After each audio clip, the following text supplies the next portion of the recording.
kunci pemulihan hati kita adalah mengampuni. Jangan tumbuh akar yang pahit. Karena orang yang pahit itu menimbulkan kerusuhan dan kemudian mencemarkan banyak orang. Lihat, orang yang suka jelek-jelekin orang lain, itu biasanya hatinya pahit.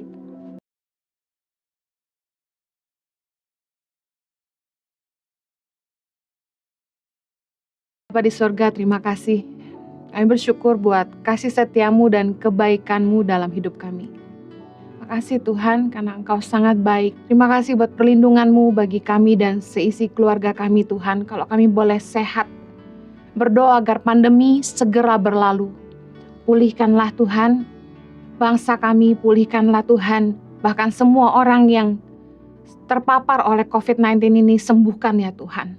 Kiranya bilur-bilur kuasa darah-Mu menyembuhkan setiap mereka. Sebentar kami akan mendengarkan firman-Mu, biar kiranya Tuhan boleh berbicara buat setiap kami. Tumpahkanlah isi hati-Mu supaya kami belajar mengerti apa yang Tuhan mau. Roh Kudus pimpin kami. Tolong hamba-Mu agar apa yang hamba-Mu sampaikan bisa ditangkap dengan cara yang mudah dimengerti supaya umat-Mu bisa menghidupi. Menyerahkan menit-menit ke depan dalam pimpinan Roh Kudus. Dalam nama Yesus kami berdoa. Amen. Hari ini saya akan menyampaikan firman Tuhan dengan judul Pemulihan Hati, The Restoration of the Heart. Amsal 4 ayat 23 berkata gini, jagalah hatimu dengan segala kewaspadaan karena dari situlah terpancar kehidupan. Tahukah Anda bahwa hati kita adalah sumber dari hidup kita? Apa yang ada di hati kita itu yang akan keluar lewat perkataan, pikiran maupun perbuatan kita. Kalau hati kita bersih, maka perkataan kita, perbuatan kita, dan pikiran kita juga bersih.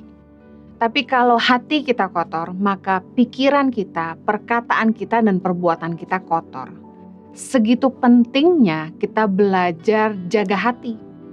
Di dalam Alkitab bahasa Inggris, terjemahan NIV dikatakan gini, above all else, guard your heart, for it is the wellsprings of life. Dikatakan bahwa hati kita itu sumber mata air kehidupan kita. Bahwa semua yang kita lakukan dalam hidup ini mengalirnya tuh dari hati. Kenapa penting banget kita jaga hati kita? Karena hidup kita nggak mungkin baik kalau hati kita nggak bersih. Hati kita menentukan hidup kita. Sumber dari semua yang kita lakukan dalam hidup ini adalah hati kita. Tahukah bahwa Roh Tuhan itu berdiam di hati kita? Dalam 2 Timotius 1 ayat 16 dikatakan, peliharalah harta yang indah yang telah dipercayakannya kepada kita oleh Roh Kudus yang diam di dalam kita.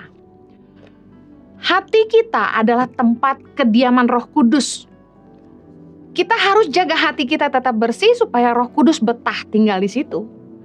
Orang yang punya Roh Kudus di dalam hatinya, hidupnya akan selalu dipimpin oleh Roh Allah. Banyak kali dalam hidup ini, dalam mengambil keputusan, dalam melakukan apapun, kita butuh hikmat dari Tuhan. Kalau hati kita nggak bersih, kita nggak peka dengan pimpinan Tuhan dalam hidup kita.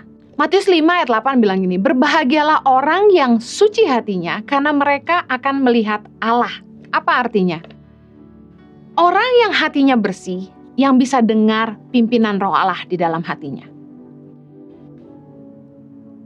Banyak kali dalam hidup ini kita nggak peka lagi dengan pimpinan Roh Tuhan. Karena hati kita nggak bersih. Apa yang mengotori hati kita? Yang mengotori hati kita adalah ini. Efesus 4 ayat 30. Dan janganlah kamu mendukakan Roh Kudus Allah yang telah memerantaraikan kamu menjelang hari penyelamatan. Ayat 31. Segala kepahitan, kegeraman, kemarahan, pertikaian, dan fitnah hendaklah dibuang dari antara kamu. Demikian pula segala kejahatan. Firman Tuhan katakan jangan mendukakan Roh Kudus. Roh Kudus berdiam di batin kita. Dan segala kepahitan, kegeraman, kemarahan, pertikaian, dan fitnah itu yang mengotori hati kita. Markus 7 ayat 21. Yesus mengajarkan bahwa dari dalam hati orang timbul segala pikiran jahat, percabulan, pencurian, pembunuhan, perzinahan, keserakahan, kejahatan, kelicikan, hawa nafsu, iri hati, hujat, kesombongan, kebebalan. Semua hal-hal jahat ini timbul dari dalam dan menajiskan orang. Siapapun Anda, saya dan Anda harus jaga hati kita. Karena dari dalam hati kita, Yesus bilang, muncul segala hal-hal jahat ini, karena itu kita harus jaga. Nggak ada seorang pun yang kebal dengan hal-hal yang jahat, karena kecenderungan hati manusia itu membuahkan kejahatan. Kenapa kita perlu banget jaga hati kita? Supaya kita tetap peka akan pimpinan Tuhan dalam hidup kita. Kita udah nggak peka lagi kalau kita mulai mengotori hati kita dengan dosa, dengan perkara-perkara yang najis, perkara-perkara yang membuat Roh Kudus nggak betah tinggal di hati kita. Karena kalau kita percaya bahwa Roh Kudus diam di hati kita, kalau kita percaya bahwa Tuhan memenuhi kita dengan Roh-Nya, harusnya kita hidup dipimpin oleh Roh Allah. Roma 8 ayat 9 bilang gini, tetapi kamu tidak hidup dalam daging, melainkan dalam roh, jika memang Roh Allah diam di dalam kamu. Tetapi jika orang tidak memiliki Roh Kristus, ia bukan milik Kristus. Tanda orang dipimpin oleh Roh Kudus adalah dia tidak lagi hidup di dalam daging. Tapi kalau ada orang yang bolak-balik jatuh dalam dosa, hidup ngikutin hawa nafsu, selalu hidup dalam keserakahan, pertikaian, orang ini nggak hidup dipimpin Roh Allah. Yang sering diperdebatkan bahwa tanda orang penuh Roh Kudus adalah berbahasa roh. Padahal yang lebih esensi adalah buah dari pekerjaan Roh Kudus di dalam hidup kita. Pekerjaan Roh Kudus di dalam hidup kita memampukan kita untuk hidup dalam kebenaran. Orang yang hidupnya dipimpin oleh Roh, dia nggak mikirin perkara-perkara daging. Apa sih arti hidup menurut Roh? Pertimbangan hati kita itu dijaga Tuhan. Pertimbangan hati kita selalu berlandaskan kebenaran firman Tuhan. Ketika ada hal-hal yang harus kita pertimbangkan, ketika ada hal-hal yang harus kita putuskan, pertimbangan kita adalah begini, apakah ini sesuai dengan firman Tuhan atau enggak? Hidup menurut Roh adalah gini, kita selalu menyadari kehadiran Tuhan dalam hidup kita sehingga kita hidup takut akan Dia. Aneh banget banyak orang Kristen yang kalau hari Minggu rajin ke gereja, tetapi Senin sampai Sabtu, dia lupa sama Tuhan. Tuhan ditinggalin di gereja aja. Tuhan baik-baik ya di gereja sampai hari Minggu. Kita seringkali nggak menyadari kehadiran Tuhan. Awareness of His presence is the work of the Holy Spirit. Bahwa Roh Kudus di dalam batin kita selalu mengingatkan kita bahwa Tuhan itu melihat semua yang kita buat. Nah anehnya, orang cuma berbuat benar kalau mereka dikelilingi orang-orang yang mereka tahu akan menghakimi mereka kalau mereka nggak benar. Padahal harusnya gini, ada nggak ada orang kita sadar bahwa Tuhan lihat semua yang kita buat. Awareness of His presence, kesadaran akan hadirat Tuhan adalah pekerjaan Roh Kudus dalam hati kita. Kita selalu diingatkan bahwa Tuhan lihat. Ibarat seperti rumah ada CCTV. Di kantor kami ada CCTV. Saya yakin sejak ada CCTV, semua staf jadi lebih serius dan gak aneh-aneh gitu ya. Karena sadar bahwa ada yang lihat di balik CCTV itu. Harusnya kalau kita itu punya Roh Allah dalam hidup kita, kita menyadari bahwa Tuhan juga mengawasi hidup kita. Orang yang hidup menurut Roh, dia selalu memastikan hidupnya berkenan kepada Tuhan.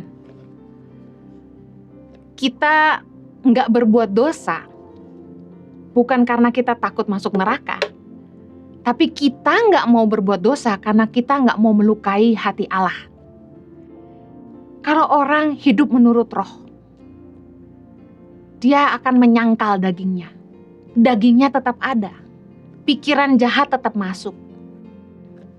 Istri yang sudah bersuami, perempuan yang sudah bersuami, apakah tidak bisa melihat pria lain lebih tampan dari suaminya?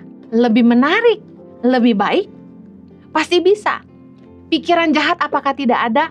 Pasti ada. Tetapi orang yang hidup menurut roh menyangkal dagingnya. Makanya kalau kita lihat wanita cantik, pria-pria khususnya, lihat sekali aja, jangan lihat 2 kali, karena pandangan kedua udah bahaya. Orang yang hidup menurut roh, dia hati-hati, jangan sampai mencobai diri sendiri. Tanda orang dipimpin roh Allah, dia dimampukan untuk hidup dalam kebenaran. 2 Korintus 3:16 bilang gini, tetapi apabila hati seseorang berbalik kepada Tuhan, maka selubung itu diambil daripadanya. Sebab Tuhan adalah roh, dan di mana ada roh Allah, di situ ada kemerdekaan. Di mana ada roh Allah, di situ ada kemerdekaan. Kalau roh Allah ada di dalam kita, kita dimerdekakan dari ikatan dosa, dari belenggu dosa yang membuat kita selalu jatuh bangun. Kita punya ikatan yang membuat kita selalu berhutang. Ada satu habit pattern yang berulang, jatuh bangun di tempat yang sama. Contoh, ngomong jorok terus, kasar sama istri terus, judi terus, mencuri terus. Itu the same pattern, behavior pattern yang gak pernah berubah. Tapi kalau orang itu dipenuhi roh Allah, ketika dia berbalik sama Tuhan, di mana ada roh Allah, di situ ada kemerdekaan. Justru dipertanyakan. Kalau orang bilang, enggak, gue udah tobat kok, tapi pelan-pelan. Yang saya yakin, di mana ada roh Allah, di situ ada kemerdekaan. Masalahnya, apakah hati kita berbalik kepada Tuhan? Kalau kita ingin hati kita dipulihkan, hati kita harus balik sama Tuhan. Bersyukur karena pekerjaan Roh Kudus. Kita selalu diingatkan akan kebenaran. Roma 6 ayat 17 bilang ini, tapi syukurlah kepada Allah, dahulu memang kamu hamba dosa, tetapi sekarang kamu dengan segenap hati telah mentaati pengajaran yang telah diteruskan kepadamu. Godaan di hidup kita, godaan daging untuk hidup dalam hawa nafsu dan dosa selalu ada. Godaan serakah tetap ada. Tetapi bersyukur, Roh Allah memampukan kita untuk melakukan kebenaran, memilih untuk taat sama Tuhan. Pekerjaan Roh Kudus itu memerdekakan kita dan membuat kita lahir baru. Ada istilah lahir baru dalam kekristenan, yaitu ketika seseorang dijamah oleh Roh Kudus, mata hatinya terbuka. Dia menyadari hidupnya dalam dosa dan dia ingin berbalik dan hidup sungguh-sungguh ikut Tuhan. 1 Korintus 12 ayat 3 berkata, karena itu aku mau meyakinkan kamu bahwa tidak ada seorang pun yang berkata-kata oleh Roh Allah dapat berkata terkutuklah Yesus, dan tidak ada seorang pun yang dapat mengaku Yesus adalah Tuhan selain oleh Roh Kudus. Kalau ada orang bisa terima Yesus sebagai Tuhan dan Juru Selamat adalah pekerjaan Roh Kudus. Bagaimana kita jaga hati kita dan pastikan hati kita pulih supaya kita tetap peka dengan pimpinan Roh Allah. Karena kita sadari hati kita gak selalu bersih. Kita harus selalu terus datang sama Tuhan, minta Tuhan memulihkan hati kita. Makanya kita harus berbalik kepada Tuhan. Itu awal yang pertama. Tapi kemudian bagaimana kita jaga hati kita untuk tetap bersih, supaya kita peka sama pimpinan Tuhan, supaya kita dimampukan untuk hidup dalam kebenaran. Kita sendiri harus punya komitmen untuk berhenti mengotori hati kita. Ada orang yang dia bilang gini, doakan saya supaya saya bertobat. Saya mau kasih tahu, mau didoakan oleh hamba Tuhan secanggih apapun, mau didoakan oleh hamba Tuhan sebesar apapun, orang gak akan bertobat kecuali dia ngambil keputusan untuk berbalik dari jalan-jalannya yang jahat. Bertobat itu butuh kesungguhan hati. Berubah itu butuh komitmen. Gak bisa ngandalin didoain doang. Anda pengen diludahin, didoain, dipukulin, gak akan ngerubah kalau hatimu sendiri gak mau berbalik sama Tuhan. Kita harus ngambil komitmen, berhenti mengotori hati. Contoh, udah dibersihin hatinya sama Tuhan. Tuhan udah pulihin, tapi dikotorin lagi. Keputusan siapa? Kita punya kehendak bebas. Ayo buang semua yang kotor dan jahat. Yakobus 1 ayat 21. Sebab itu buanglah segala sesuatu yang kotor dan kejahatan yang begitu banyak itu. Dengar baik, kita harus ngambil keputusan untuk berhenti ngotorin hati kita. Berhenti melakukan apa yang jahat di mata Allah. Tinggalin dosa dan hidup kita yang lama. Ada yang bilang sama saya, Bu Heni, saya pengen berhenti selingkuh. Gimana caranya? Saya bilang gini, delete kontak selingkuhanmu. Block, unfollow IG-nya. Jangan cari tahu lagi tentang dia. Aduh, dia tahu rumah saya di mana, pindah rumah. Kalau kita nggak mau berhubungan lagi dengan selingkuhan kita, kita harus bakar jembatan yang menghubungkan kita dengan orang itu. Kalau kita mau berbalik kepada Tuhan, jangan nanggung-nanggung. Kalau kita nggak bakar jembatan untuk kembali ke hidup yang lama, saya jamin, satu kali kelak kita disakiti sama pasangan kita pengen telepon pacar lama. Ketika kita kecewa dengan sesama anak Tuhan, kita pengen kembali lagi ke teman-teman kita yang dulu jadi sahabat ketika kita hidup dalam dosa. Kita mulai banding-bandingin, enakan dulu belum kenal Tuhan. Kalau kita mau ikut Tuhan sungguh-sungguh, berhenti ngotorin hati. Hati-hati dengan apa yang kita lihat, apa yang kita tonton, apa yang kita baca, apa yang kita pelajari. Karena Yesus mengajarkan bahwa dosa itu mulainya dari mata. Dari mata turun ke hati. Matius 5 ayat 28, tetapi aku berkata kepadamu, setiap orang yang memandang perempuan serta menginginkannya sudah berzina dengan dia di dalam hatinya. Tadi saya sempat bilang, kalau pria lihat wanita cantik sekali aja. Lihat kedua kali udah bahaya. Karena dosa itu mulainya dari mata. Dari mata turun ke hati. Mata adalah jendela jiwa kita. Kalau kita nggak mau ngotorin hati kita, jangan kotorin mata kita. Mata yang cabul, hatinya cabul. Apa nggak enak sih nonton film yang aduhai? Pasti menarik lah, tergoda lah. Tapi dengar resikonya, hatimu kotor. Saya pernah ikut seminar tentang pornografi, bagaimana lepas dari pornografi. Dalam seminar ini diajarkan bahwa orang yang kecanduan pornografi itu dimulai dari melihat pornografi skala kecil. Gambar dulu, film sekali, 2 kali, lalu ketagihan. Yang bahayanya kemudian membuat hubungan, seksual pernikahannya jadi nggak sehat. Kita kalau nggak jaga mata kita akan kecanduan sama dosa lagi. Jangan lagi kotorin hati kita. Yang berikutnya, kalau kita mau hati kita tetap pulih, bersih, miliki hati yang mau diajar. Tadi firman Tuhan berkata dalam Yakobus 1 ayat 21, sebab itu buanglah segala sesuatu yang kotor dan kejahatan yang begitu banyak itu, dan terimalah dengan lemah lembut firman yang tertanam di dalam hatimu yang berkuasa menyelamatkan jiwamu. Dengar baik. Kalau kita mau jaga hati kita tetap bersih, kita harus mau diajar. Miliki hati yang lemah lembut tuh artinya gini, mau ditegur, mau diajar. Firman Tuhan gak akan mengubahkan kecuali dilakukan. Kita kalau mau dengar firman, nggak cuma dengar, nggak cuma baca.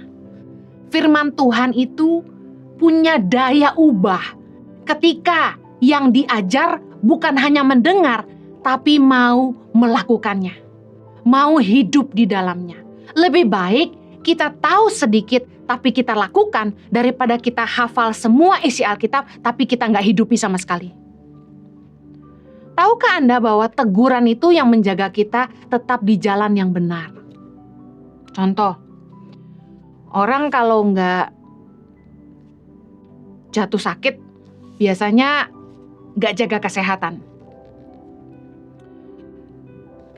Nggak ada takutnya sama penyakit, makan apa saja, malas olahraga, sedang pandemi nggak mau pakai masker, malas cuci tangan, disuruh jangan kumpul-kumpul, masih kumpul-kumpul. Yang nikah juga nggak mau kalah, tetap pesta, berusaha mewah, undang orang banyak-banyak.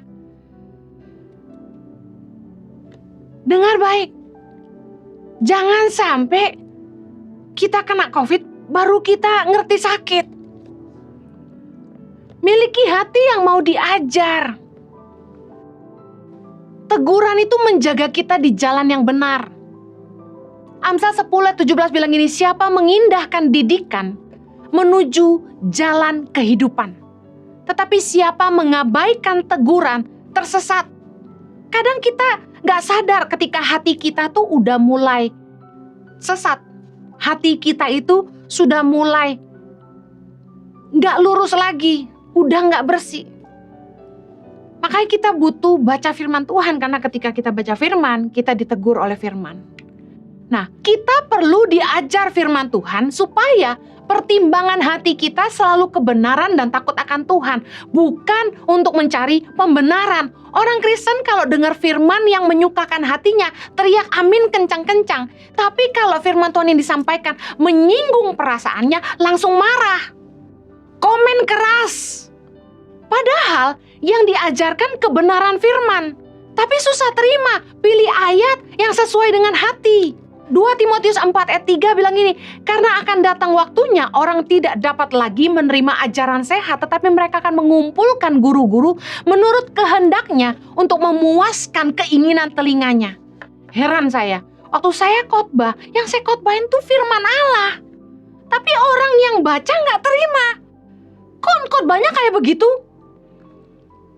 Saya bingung, kok firman Tuhan dilawan. Mending kalau misalnya saya ubah kata-katanya, atau saya ngajarin gak sesuai ayatnya. Ini diajarin sesuai ayatnya, masih suka marah-marah. Jangan pilih ayat yang menyukakan telinga kita, yang menyenangkan hati kita. Giliran dibilang berkat, aminnya kencang-kencang. Tapi giliran diajarin, semua marah-marah. Dengar baik, kalau kita mau hati kita bersih, kita harus mau diajar firman Tuhan. Yang terakhir, bagaimana hati kita bersih? Jangan simpan akar pahit. Ada yang bertanya kepada saya, Bu Heni, gimana sih kunci pemulihan hati? Saya terluka sama suami, sama teman, sama keluarga. Saya mau bilang gini, kunci pemulihan hati kita adalah mengampuni. Ibrani 12 ayat 15, jagalah supaya jangan ada seorang pun menjauhkan diri dari kasih karunia Allah, agar jangan tumbuh akar yang pahit, yang menimbulkan kerusuhan dan yang mencemarkan banyak orang. Jangan tumbuh akar yang pahit, karena orang yang pahit itu menimbulkan kerusuhan dan kemudian mencemarkan banyak orang. Lihat, orang yang suka jelek-jelekin orang lain, itu biasanya hatinya pahit. Saya percaya gini, pekerjaan Roh Kudus dalam hati kita adalah membuat kita merasakan kasih Allah. Dia memenuhi kita dengan kasih-Nya setiap hari, yang memampukan kita untuk mengasihi semua orang, termasuk mereka yang bersalah kepada kita. Mari belajar dari Yesus. Lukas 23 ayat 34, Yesus berkata, ya Bapa, ampunilah mereka, sebab mereka tidak tahu apa yang mereka perbuat. Bayangkan, Yesus mengajarkan kita di akhir hidupnya, di bumi sebagai manusia. Ujian yang dihadapi Yesus adalah pengampunan. Di atas kayu salib, Yesus melepaskan doa bagi orang-orang yang bersalah. Bagaimana kita bisa ngampuni? Sadari bahwa kita sendiri bisa bikin salah. Orang lain tidak terlepas dari salah. Kalau kita pun bisa bikin salah. Dan ketika kita salah, kita ingin diampuni. Ampunilah orang lain yang bersalah. Jangan pernah merasa benar. Karena orang yang merasa benar yang akan selalu menghakimi orang lain. Jangan simpan akar pahit. Orang yang simpan kepahitan gak akan bahagia hidupnya. Saya hidupnya enteng, kenapa? Karena gak nyimpan dendam sama siapapun. Saya berusaha ngampuni semua orang yang bersalah kepada saya. Saya doakan mereka, saya berkati mereka di dalam doa. Berkati musuhmu, kata firman Tuhan. Berdoalah bagi mereka yang mengutuk kamu. Kita harus belajar melakukan firman Tuhan. Jangan simpan kebencian, gak ada gunanya, rugi buat kita sendiri. Kalau Anda ingin pulih, ampuni semua orang yang bersalah kepada kita. Jangan simpan luka, jangan simpan dosa orang lain. Bukan bagian kita untuk menghakimi mereka. Biarlah setiap orang berurusan dengan Tuhan saja. Saya berdoa agar Anda dipulihkan dan roh Tuhan memerdekakan Anda. Mari kita berdoa. Bapa di sorga, kami bersyukur buat kebenaran firman-Mu.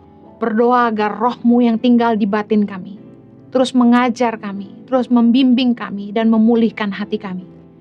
Supaya kami gak lagi hidup dalam akar pahit, kami gak hidup lagi dalam dosa. Kami boleh jaga hati kami bersih. Terima kasih Tuhan untuk roh-Mu yang berdiam dalam batin kami dan senantiasa menuntun kami. Biar kiranya pimpinan-Mu Tuhan terus nyata dalam hidup setiap mereka. Demi nama Yesus kami berdoa. Amen.